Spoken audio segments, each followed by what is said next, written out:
vuelve la violencia en Afganistán. ¿Qué hacemos con los narcos? Distribuyen 900.000 dosis de Moderna para los pibes si quieren que los mariachis de la fiesta de Lilita declaren en la causa. Seguimos. Otro día más en este hermoso y celebrador país. Ya que estamos en la temática, una periodista mexicana residente en Argentina lanzó en Twitter una pregunta a otros residentes extranjeros. Y pese a que algún sector dice que hay que irse del país y que no hay futuro, las respuestas fueron una linda reacción que ojalá les llegue. ¿Alto mensaje tiraste, perrito malvado? Como esta de Julieta Venegas, que también se sumó. Parece que a pesar de todo, también nuestro país es un lugar de oportunidades. ¡Mirá! ¿De quién te burlaste? Pasando ahora a los temas del día, hoy en Fuego Amigo agarramos la posta en un tema que desde hace ya mucho tiempo alerta y preocupa: las bandas narcos. Las amenazas a jueces para liberar a los monos expone el nivel de relevancia de estas organizaciones. ¿Cómo opera el narcotráfico en Argentina? ¿Hay una solución para combatir y desarticular este crimen organizado?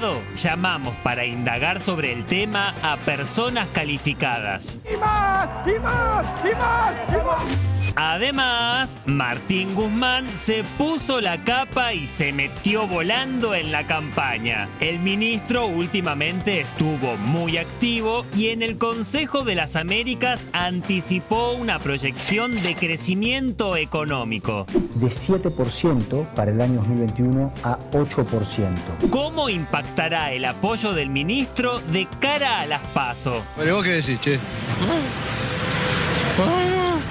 Otro que también habló fue Alberto Crescenti sobre el polémico video con Vidal.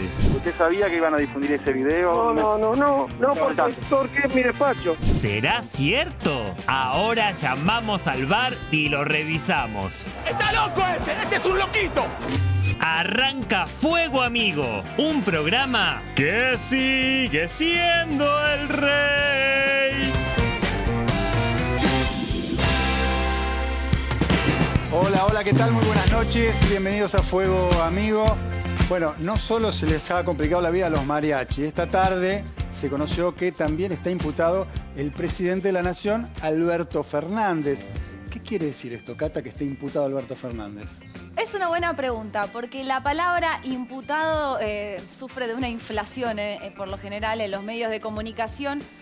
Significa básicamente que el fiscal federal Ramiro González le notifica al presidente de la Nación que hay una investigación formalmente en la cual lo están investigando por supuestamente haber incumplido el decreto que él mismo dictó en el cumpleaños de Fabiola. Estamos hablando, por supuesto, de la famosa foto del cumpleaños de Fabiola allí en la Quinta de Olivos con más presencias, ¿no? Además de la del presidente y su pareja. Exactamente, un tema al que ya nos hemos referido varias veces en tribunales, hay que mirarlo en su contexto. Hay una campaña.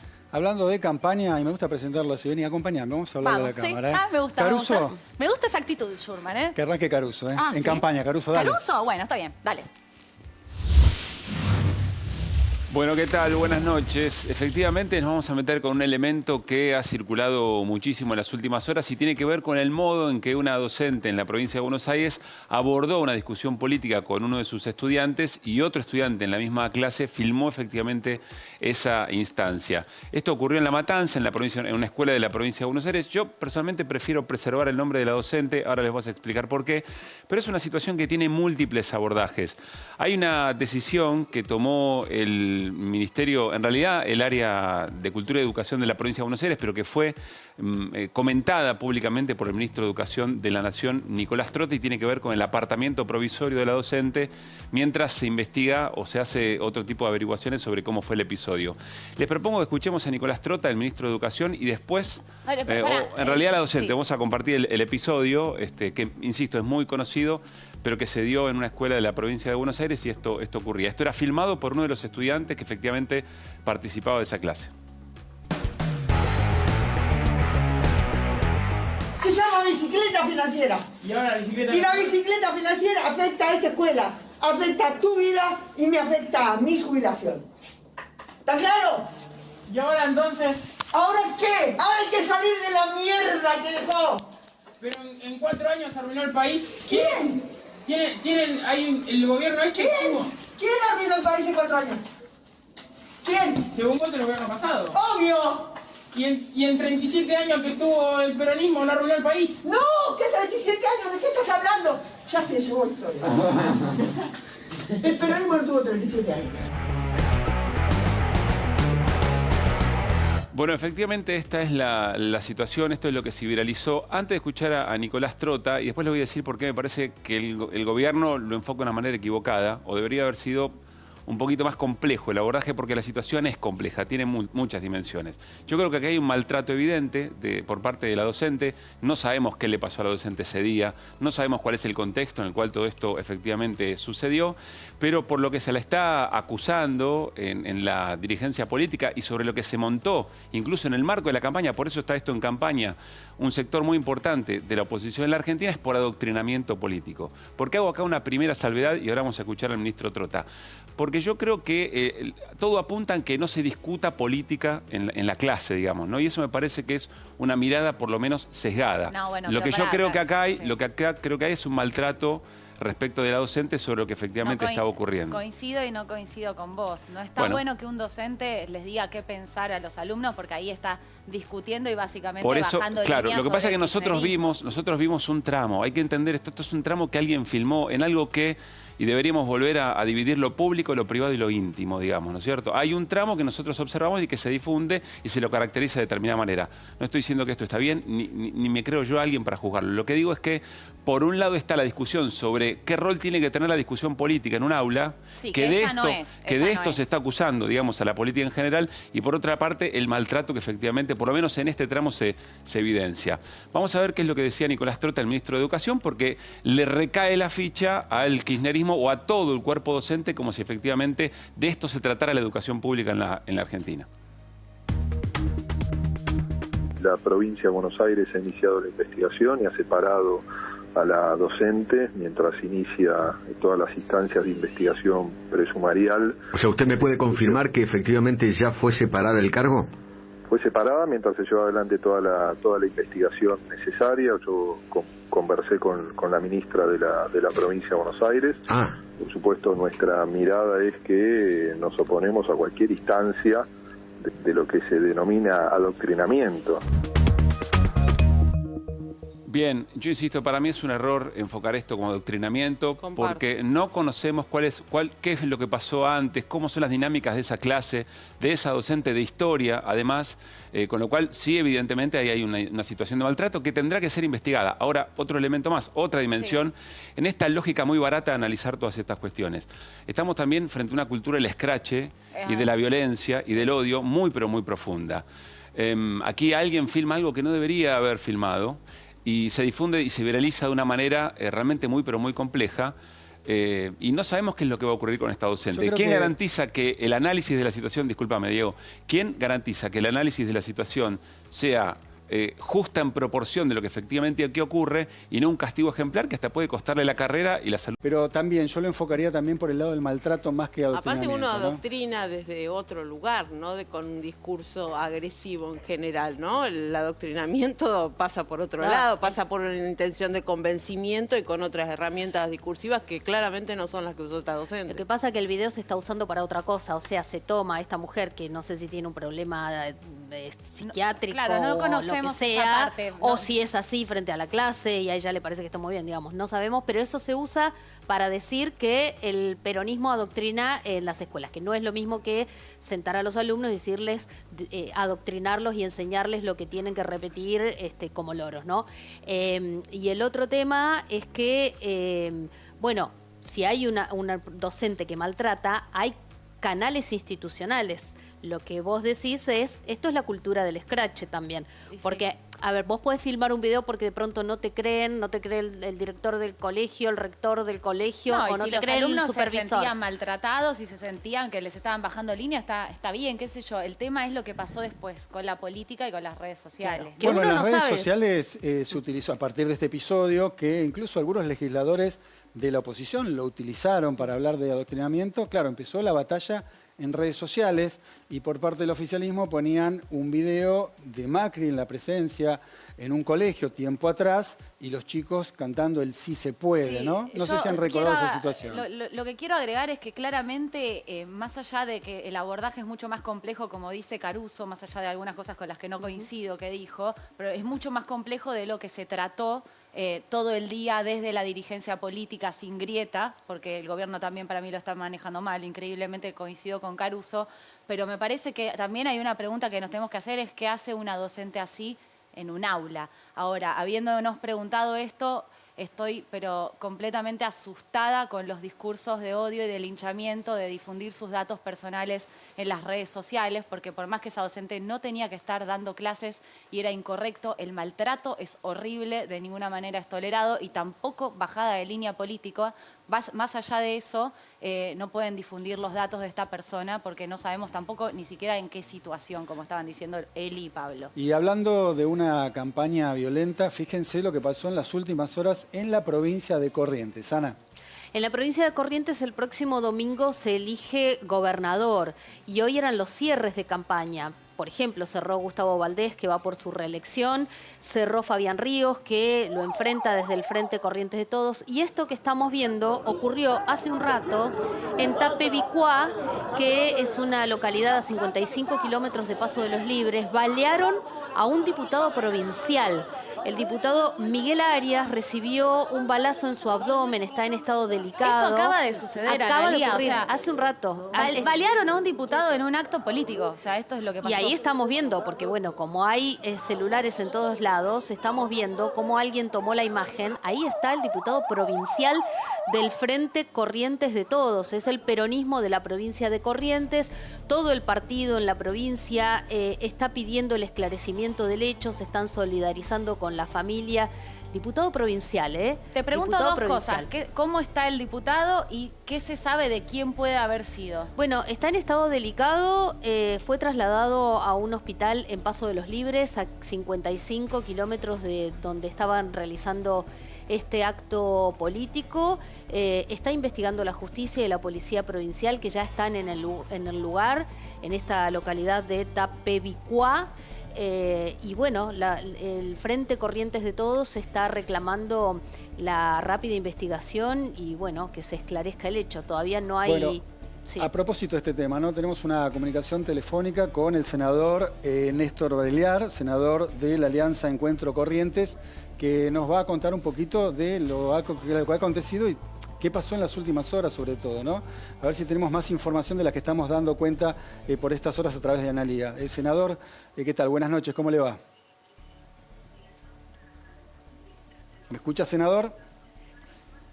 Bueno, mientras recuperamos la línea, entonces, Analía, recordanos la información que esto acaba de suceder. Estamos, de nuevo, hablando del marco de una campaña política y hay un diputado baleado. No se sabe mucho más hasta ahora, pero recordá los datos que sí sabemos. En la provincia de Corrientes del domingo hay elecciones para gobernador y cargos provinciales. Balearon al diputado provincial Miguel Arias en un acto a 55 kilómetros de Paso de los Libres, digo, para que se ubiquen más o menos. Estaban sobre el escenario, estaban en un acto típico de cierre, con la gente ahí nomás, digamos, ¿no? Y recibió un impacto de bala en el abdomen. Están investigando la justicia y la policía. Y ahora, no sé si alguno de ustedes pudo hablar hasta ahora con alguien cercano para si tiene alguna sospecha de dónde, desde qué lugar. No, todavía no hay información respecto del agresor y tampoco de si efectivamente el disparo estaba dirigido hacia el diputado. A ver si el ministro ministro de Seguridad de la provincia y el jefe de la policía están ahora viajando al pueblo para tratar de dilucidar qué fue efectivamente lo que pasó. Bueno, vamos a ver ahora si efectivamente tenemos la comunicación con el senador Bailear. ¿Está por ahí, senador? Sí, buenas noches. ¿Qué tal? ¿Cómo le va? Buenas noches. Bueno, ¿qué es lo que ha acontecido? ¿Qué información de último momento tiene?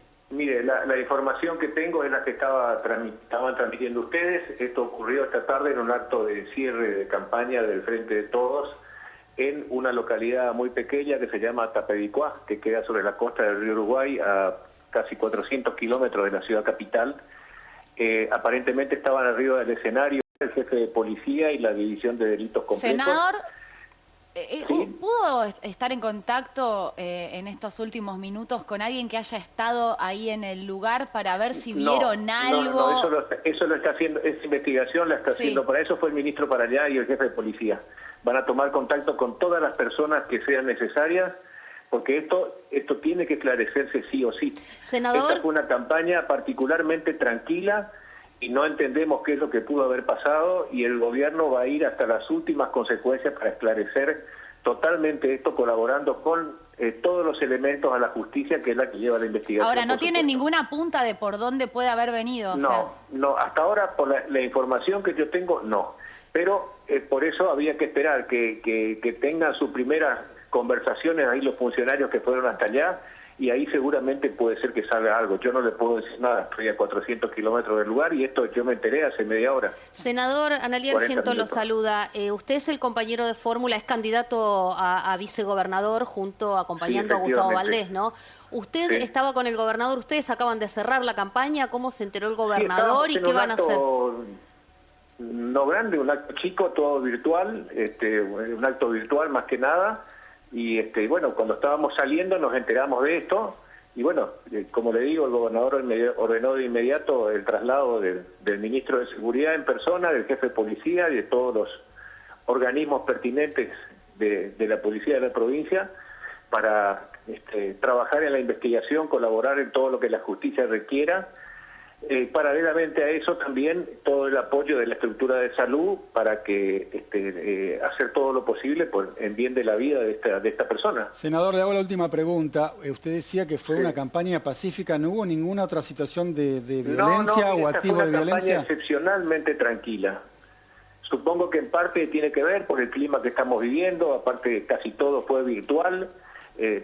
Aún todas las recorridas que hicimos las dos fuerzas políticas que estamos disputando el domingo, gran parte de todo lo nuestro fue virtual. No hubo, ya le digo, yo tengo alguna experiencia, esta fue una campaña particularmente tranquila, entonces esto nos tomó como un balde de agua helada que no se va a parar hasta que se esclarezca el tema. Bueno, esperemos que así sea. Le agradecemos muchísimo la comunicación telefónica con Fuego Amigo. Al contrario, le agradezco a usted la llamada. Buenas noches. Vamos al cierre. ¿Hay antecedentes de algo así en el medio de la campaña? Bueno, hace muchísimos años, ¿no? Ahora, para mí es un hecho insólito. Recordemos que hace poco ocurrió un hecho que balearon a un senador nacional cerca del Congreso. Es una causa... Sí, que todavía no se esclareció en la justicia. Pero que en un primer momento se atribuía a una venganza política y después fue otra cosa que no tenía vinculación con la política, ¿no? Entonces hay que ver acá qué pasó. Hay que ver quiénes son los autores. Incluso creo que decían que podía no haber sido para él el disparo, ¿no? Está esa teoría, Eli. Sí, es una de las informaciones que se estaban evaluando. Bien, brevemente, en una línea, contame la presencia de Guzmán en esta campaña, que de pronto empezó con un discurso poco habitual, por lo menos para el ministro de Economía. Está más en campaña Guzmán hoy que el presidente, te diría, que Cristina. Hoy, esta semana es la semana de Guzmán y creo que la que viene también, porque va a salir a recorrer el conurbano. Hoy estuvo en 3 actos con empresarios.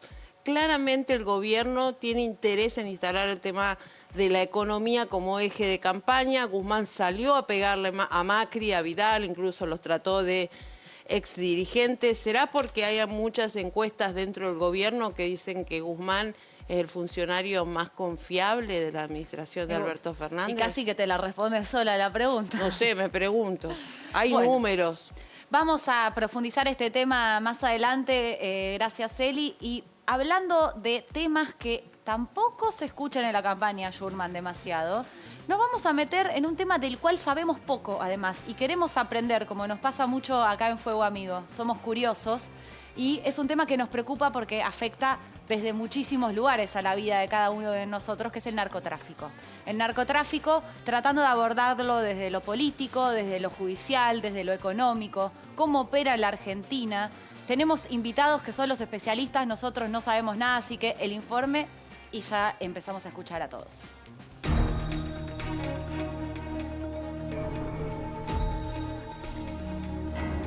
En los últimos meses, la ciudad de Rosario fue escenario de una seguidilla de balaceras contra viviendas particulares y edificios judiciales. Vinculados a las bandas narcos, además, hubo amenazas de muerte telefónicas al 911. 911 emergencias.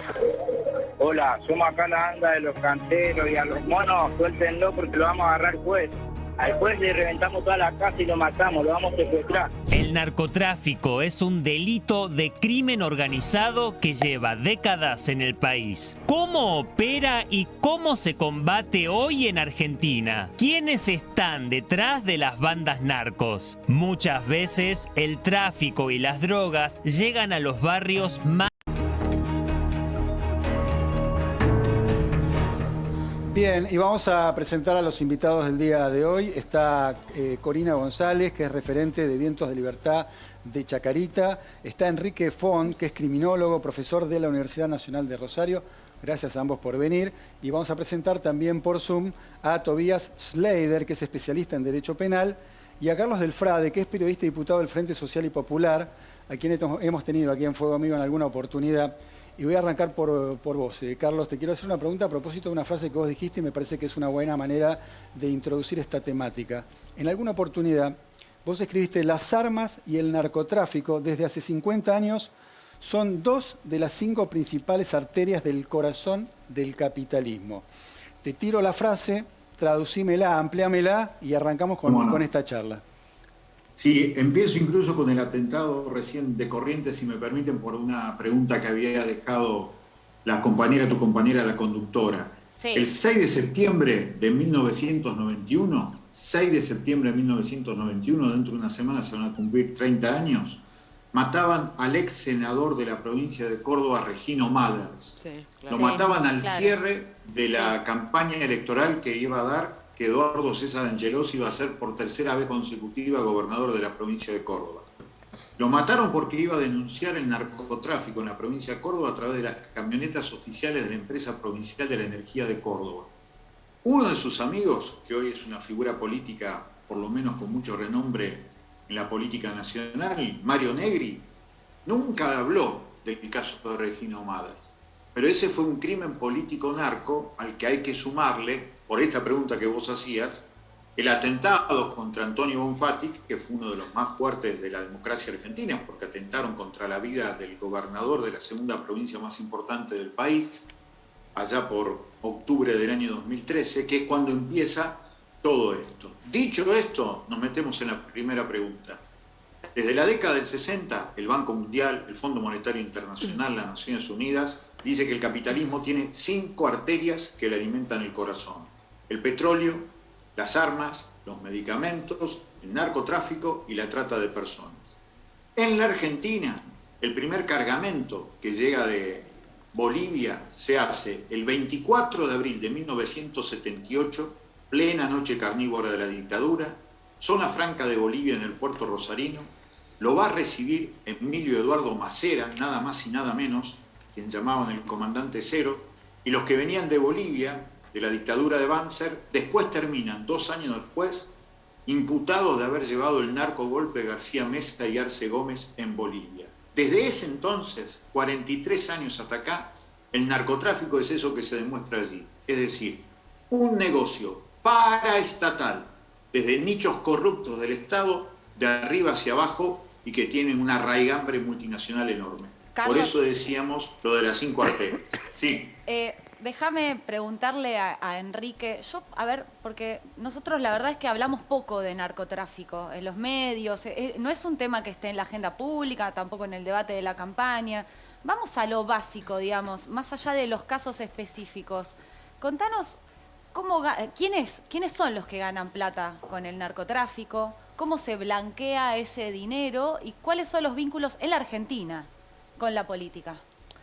Bien, hablar de un mercado ilegal como el del narcotráfico, que puede tener múltiples sustancias, es hablar de un mercado. Yo creo que Carlitos lo situaba bien en el marco de una economía capitalista. Y hablar de un mercado que además es transnacional, en general. O sea, si uno toma, vamos droga por droga, a veces que es más simple, tomemos la cocaína. Hay todo un momento de esa economía ilegal que es la producción, ¿no? Concentrada fuerte, Bolivia, Perú y Colombia, con muchas transformaciones, con cambios en la lógica de producción y en los últimos años con un aumento significativo de la cantidad y la calidad, ¿no? La tecnología llega también a la producción agropecuaria ilegal. Después tenés otro componente clave de los mercados ilegales internacionales, que son las rutas, por dónde se mueven esas sustancias, hacia dónde. Para que no exista el contrabando pequeño, pero el grueso se mueve igual que se mueven las cargas legales. Entonces, si uno quiere preguntar por dónde entra la droga a Europa, y entra por el puerto de Durban, de Rotterdam, entra por el puerto de Amberes. Rotterdam es la hidrovía de Europa, por el Rin. Entra por el puerto de Durban de África. ¿Y de dónde salen? Y de puertos con mucho tráfico. ¿Por qué? Porque es difícil de controlar. Para que un puerto funcione tiene que fluir la carga. Si vos para que salga y para que entre, ¿no? Si vos lo saturás de controles, ese puerto pasa a ser antieconómico. Sí. En ese marco es, bueno, ¿quiénes consumen? ¿A dónde están los mercados? Sí. El grueso obviamente sale de Colombia, Bolivia y Perú. Sigo con una sola droga, ¿no? Pues podríamos hablar de otra. Y se va al norte, predominantemente. Ahí está el gran, gigantesco mercado de consumo que alimenta todo esto. Y luego hay mercados en países como Argentina, y eso cambia generacionalmente, cambia con el acceso a bienes, y cambia a veces con muy malas políticas de control. Y doy rapidito un solo ejemplo. Sí. En los 90 Argentina cometió el error más estúpido en materia de control de drogas, que fue seguir la política de la DEA y establecer un control muy efectivo sobre el movimiento de grandes precursores químicos que Argentina produce legalmente para sus procesos industriales, que se movían en grandes cantidades hacia Bolivia y Perú. En un mercado con tanto margen, lo que pasó fue que la pasta base empezó a venir a la Argentina, se empezó a fragmentar para poder procesarse con pequeñas cantidades de precursores químicos que se encontraban. Y eso produjo una catástrofe en Argentina. Enrique, todo esto que vos estás describiendo, y después abro el juego al resto, pero yo que sigo judiciales, las grandes causas que tienen que ver con drogas no tienen que ver con bandas grandes de narcotraficantes. Son narcomenudeo, pibes criminalizados por porro o por otras drogas, digamos, pero en pequeñas cantidades. Ahora, los narcotraficantes que mueven muchísimo dinero no son juzgados, no recuerdo casos grandes en Comodoro Pi por esto. ¿Por qué pasa algo así? Y cuál es, de nuevo, la pregunta es cuál es la vinculación entre el narcotráfico en la Argentina, específicamente con la justicia y con la política. A ver, hay una cita maravillosa de una serie vieja que es The Wire, de HBO año 2000. En la primera temporada un teniente ya muy cínico, Lester Freeman, dice: si uno sigue la droga, te encontrás con los dealers y los adictos. Si empezás a seguir el dinero, y lo voy a citar textual, no sabés a dónde carajo vas a parar. Y nadie sigue el dinero acá. Bueno, ¿Cómo blanquean los narcos el dinero? El problema es que las pocas veces que se sigue el dinero, no encontrás ya narcotraficantes, encontrás los circuitos de lavado de dinero de la economía legal. Rosario. ¿Por qué Rosario es un punto donde tiene particularidades el mercado de drogas? Muchos motivos, las bandas del menudeo son muy violentas, bueno, hay muchas particularidades, pero la principal característica es el puerto más importante, los puertos más importantes de la Argentina, de la salida de mercancías legales de la zona núcleo, pero además un lugar de fuerte lavado de divisas de la economía legal. Fíjense que ahora que el Ministerio de Seguridad de la Nación le empezó a poner el ojo al contrabando de cereales, ¿no?, que salen de acá para volver a entrar al país y exportarse, el volumen del agronegocio legal es mucho más grande que el volumen del menudeo de cocaína, pero esos dineros se encuentran no en los barrios populares, no donde están los tiros, no donde se reclutan los pibes, sino en nuestro Puerto Madero, en Rosario, ¿no? Muy interesante. Y no se llega nunca. ¿Sabes cuándo se llega a eso? Cuando por error, y hay algunas causas en Rosario, se pegan 3 o 4 tiros narcos de sectores populares, les están escuchando los teléfonos y en alguno de los teléfonos aparece a dónde van a comprar dólares. Bueno, es muy interesante. Déjame preguntarle a Tobías, pues es interesante lo que vos estás marcando. Le quiero preguntar a él, que es el especialista, ¿A quiénes detiene la policía? Digamos, ¿quiénes son aquellos que de alguna manera son castigados en todo este proceso? ¿Los narcotraficantes, los usuarios? ¿Qué dicen las estadísticas? Ahí está la clave, y lo que decía aquí que recién es muy importante. En Argentina estamos tocando dos de los temas más importantes vinculados con la seguridad en la Argentina, las drogas y las armas, que cuando se suman, por supuesto, se potencian en el sentido negativo. Y en Argentina ninguno de estos dos temas ha sido tratado de manera seria en todos los gobiernos que se han sucedido desde la democracia. Siempre se da un paso adelante y 2 o 3 pasos atrás.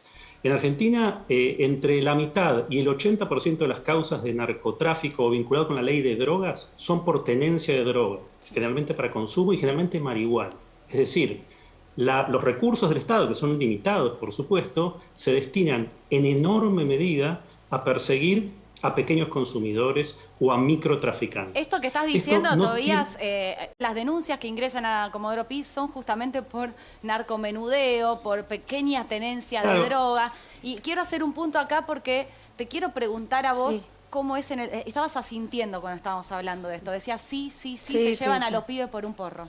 Sí, porque mayormente pasa esto en los barrios más populares, en donde hay más pobreza, más vulnerados. Entonces ahí donde los pibes y pibas toman como una opción esto de la venta del consumo. Entonces ellos son como los más perjudicados en este. Vos, Corina, trabajás con pibes que tienen consumos problemáticos. Sí.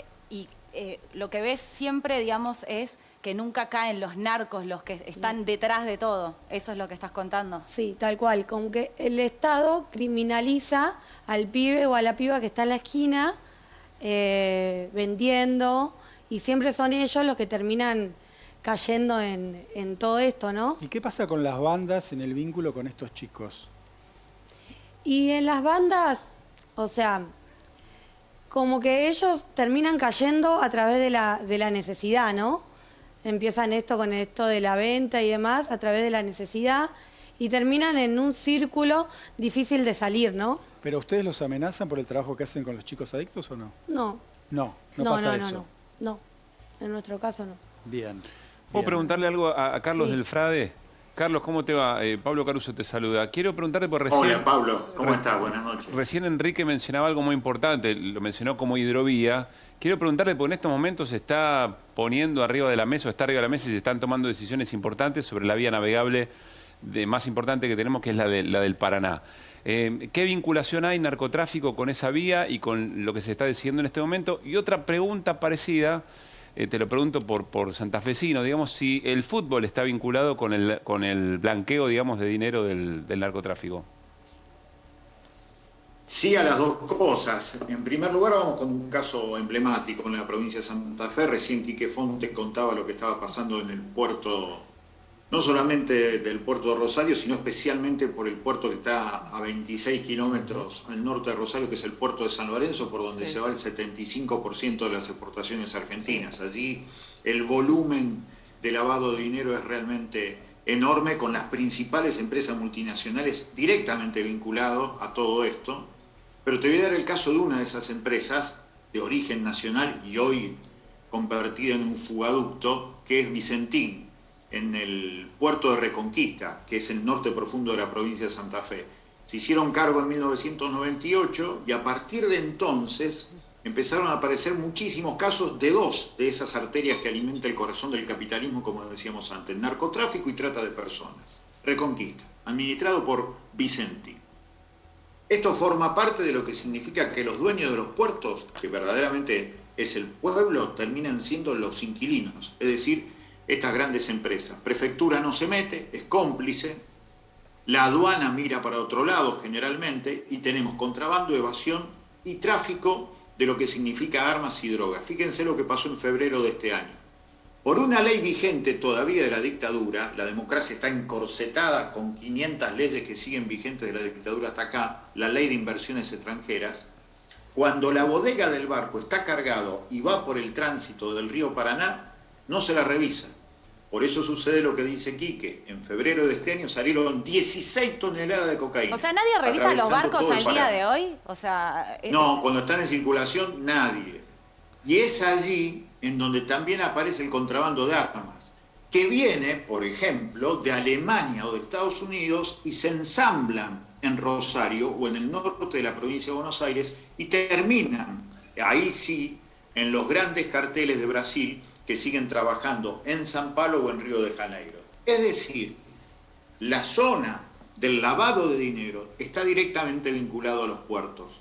Y ese dinero después se recicla, por supuesto, en el central.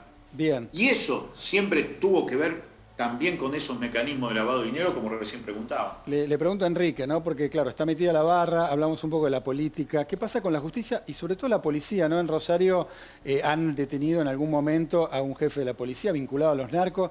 ¿Pero qué pasa con la policía en este esquema de poder? Bueno, no hay una sola investigación que haya trascendido del punto de venta de drogas y haya tratado de subir un poco en la estructura organizacional de estas organizaciones que no se haya llevado puesto a policías. Y doy dos ejemplos para que creo que son muy claros. Esta banda que para mí está sobredimensionada, ¿no? Como si fueran los hipervillanos de Ciudad Gótica, que es lo de los monos, que no tienen un pelo de niños buenos, no estoy... Pero vos decís que explica por qué están sobredimensionados, porque nosotros no entendemos nada. No es un cartel. Por favor, eso, a ver, les doy el origen. Los rosarinos y las rosarinas conocemos bien. Es una banda del sector popular. Hace 40, 50 años migran a Rosario desde el norte, en el barrio La Granada. Arrancan su actividad robando caballos para el cirujeo. Son bravos, se hacen pistoleros de la usura. En los 90 tienen una muy comentada disputa con otra banda que estuvo en las crónicas locales, no llegó mucho a las nacionales, era Monos contra Garompas, bastante sangrienta, comparada con las de ahora parecerían no tan sangrientas, pero fueron sangrientas. Se garantizan impunidad, pero negociaban con un subcomisario del barrio. Van creciendo de la mano de la gestión de la violencia, no tanto del negocio narco, pero a partir del año 2012 se los usa para explicar los homicidios. A ver, una de las peores cosas que se puede hacer en política pública, incluida en seguridad, es cerrarle a la causa de los problemas. ¿No? Porque no vas a resolver nada. Ahora, cuando además de errarle a la causa de los problemas, manufacturás los problemas para usarlos políticamente, ahí causás una situación mucho más grave. Y Santa Fe, cuando se encuentra en tasas de homicidio en Rosario que crecen, se duplican en un periodo muy breve, jefe de policía, como decían ustedes, preso por narcotráfico, disputa entre el gobierno provincial y el nacional de ese momento. El gobierno provincial se lanza en una aventura, y vas a ver cómo se vincula con los policías, que es: voy a explicar que todos los homicidios son narcocriminalidad. Y la verdad que no era así. Hay algunos homicidios que se explican por disputas narcos y otros por violencia lateral entre pibes que forman bandas y otros por otras causas. O sea, vos decís que ni siquiera está bien distinguido. No, pero sabían que era así. ¿Pero es a propósito Sabían que era así, pero a ver, vos decís, me explotan los homicidios. ¿Qué hago? Digo que esto es un tema narco y digo que esto es competencia del Estado Nacional. ¿Pero y por qué? ¿A quién le es funcional? A la provincia en ese momento, se sacaba el problema de encima. Mentirosamente, porque no era la causa. Y después hacen una cosa peor, que es, arman una división de policía, la infame división de judiciales, conformada por el inicio en el mercado de drogas. Esto nosotros lo decíamos en el 2012, hoy lo dice todo el mundo, porque esos policías, que estuvieron un año haciendo de todo, amparados por el gobierno, amparados por la justicia, hoy están presos, porque está probado que trabajaban para la banda opuesta a los monos. Cuando se juzgan los monos, la mitad de los que caen presos son policías también. O sea, policías en los dos lados, en ambos casos jugando con los gobiernos. Esto es lamentable, pero hay que decirlo. En medio de operaciones políticas, con jueces metidos en esto. A ver, metidos a lo mejor no porque se llevan dinero a su casa, metidos en el medio de una operación política. A ver, pregunto eso. Porque... Digo, así, estamos hablando del eslabón más bajo, del menudeo, de las bandas más visibles y más violentas que están recontra condenadas. Digo, ahora, Enrique, déjame tomar lo que decís. Del más alto no hablamos. Le voy a preguntar. Hubo muy pocos casos visibles que fue, a ver, una investigación muy bien hecha por la oficina de la Procunar en ese momento, por el fiscal federal Murray, que llega a un laboratorio de procesamiento de pasta base claramente para exportación, porque tenía prensas, o sea, máquinas para prensado, para envasado al vacío, que fue la de... yo me voy a acordar el nombre, Carlos seguro que se le acuerda. Pero fue un trabajo de años de seguir los precursores químicos, no ir a voltear los kiosquitos. Pero déjame, Enrique, sumar, tomo algo que vos dijiste, ¿no? Respecto a la utilización política. Hubo una campaña, bueno, en la campaña de Macri que tenía 3 lemas, uno de ellos era derrotar al narcotráfico, ¿no? Y quiero ver si la utilización de la estadística por parte de la política efectivamente se hizo mella en algún gobierno en particular, o todos aprovechan y utilizan estos números para hacer campaña y decir que están luchando y combatiendo el narcotráfico, porque es habitual ver las imágenes, cómo llegan los operativos, igual queman la cocaína y demás, ¿no? Tampoco tanto. No, bastante, en algún momento bastante. No se ve mucho la campaña, ¿no? Eso le quiero preguntar. No, ahora no. Sí, pero en la campaña sí. Durante el gobierno de Macri todo el tiempo mostraban esas imágenes. En esa campaña, pero digo, yo la no recuerdo es algo... perfectamente. Sí, pero en ese caso puntual. Bueno, le vamos a preguntar al especialista. Tobías, contame un poquito cómo es el tema de la estadística y la utilización. Es muy común que se utilicen estadísticas de seguridad en general y de narcocriminalidad en particular para fines que no son los fines para los que se produce la estadística.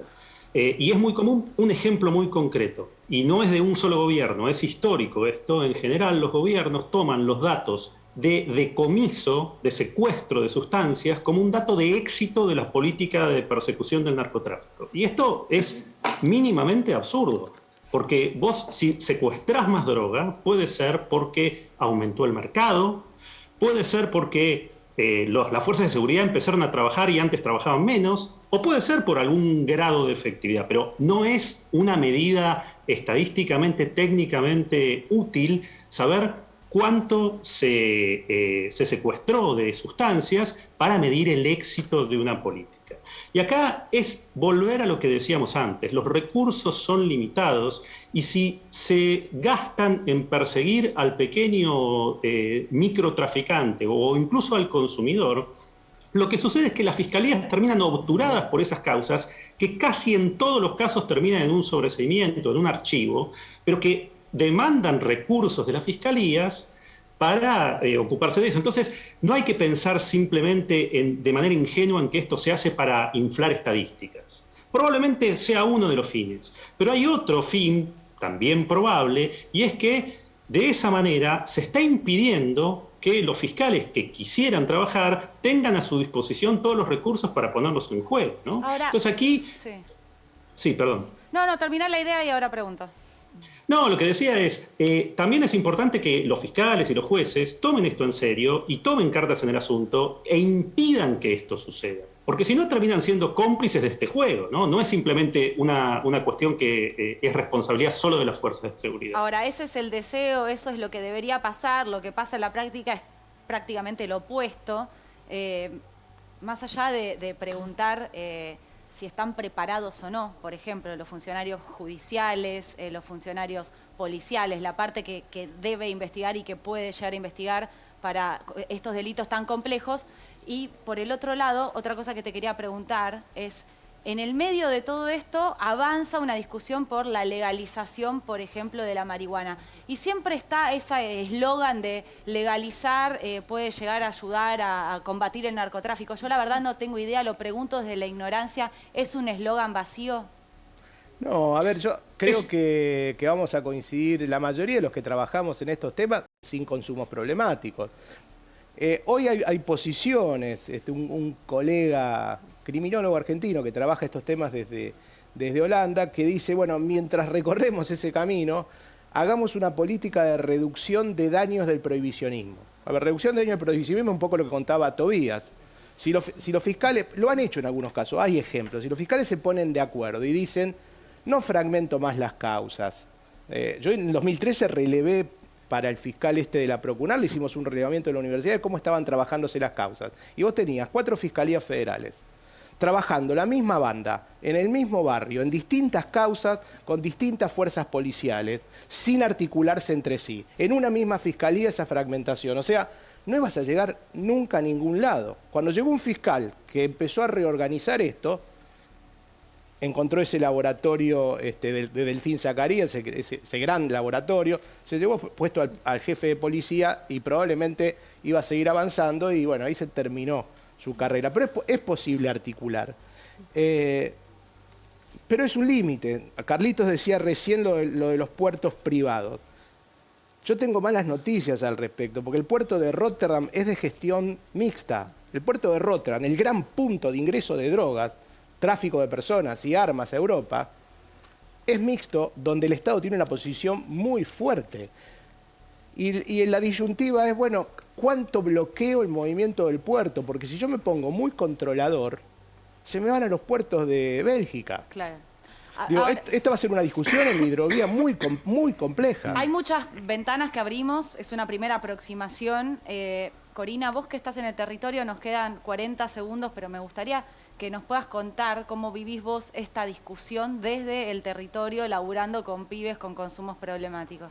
Sí, nosotros en el día a día optamos porque hacerle ver a ese pibe, a esa piba que se acerca a nuestro espacio, que se puede construir un proyecto de vida con más oportunidades dentro de los barrios populares.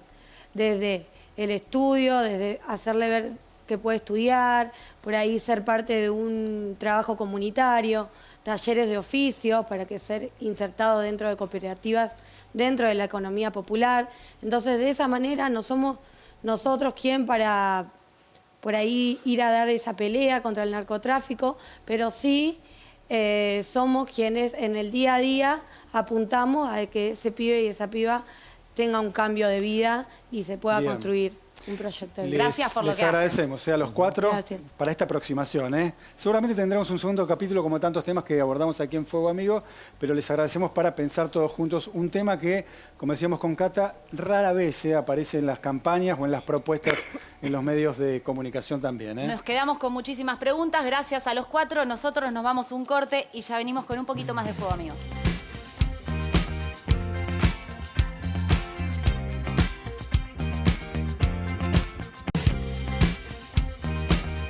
Bien, y nos despedimos con datos de último momento respecto a lo que fue el episodio de violencia en la provincia de Corrientes en el cierre de campaña del Frente de Todos. Pablo. Sí, efectivamente, el diputado Miguel Arias fue operado, terminó la operación, su estado es grave pero estable y están evaluando en este momento trasladarlo a Corrientes para mejor atención. Y a la par sale un comunicado del Frente de Todos de Corrientes que pide un urgente esclarecimiento del atentado dicen, contra el diputado no se sabe qué pasa. Miguel Arias. Denuncia un atentado y denuncia un acto criminal y de violencia política. Bien, y tuiteó el presidente. Alberto Fernández, que es un poquito más prudente todavía, habla de que el diputado fue baleado.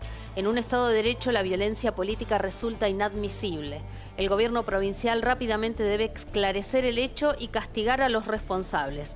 Deseamos la pronta recuperación del candidato agredido y exhortamos al gobierno de Corrientes a que garantice la paz y la seguridad en la jornada electoral del próximo domingo, dice Alberto Fernández. Bueno, se nos va el programa, esperemos que se mejore el diputado, que se esclarezca rápido qué fue lo que pasó. Nosotros nos reencontramos, Yurman, el domingo a las 10 de la noche con otro gran programa de Fuego Amigo. Gracias a todos ustedes por estar del otro lado. Gracias, Eli, Pablo y Ana. Chau.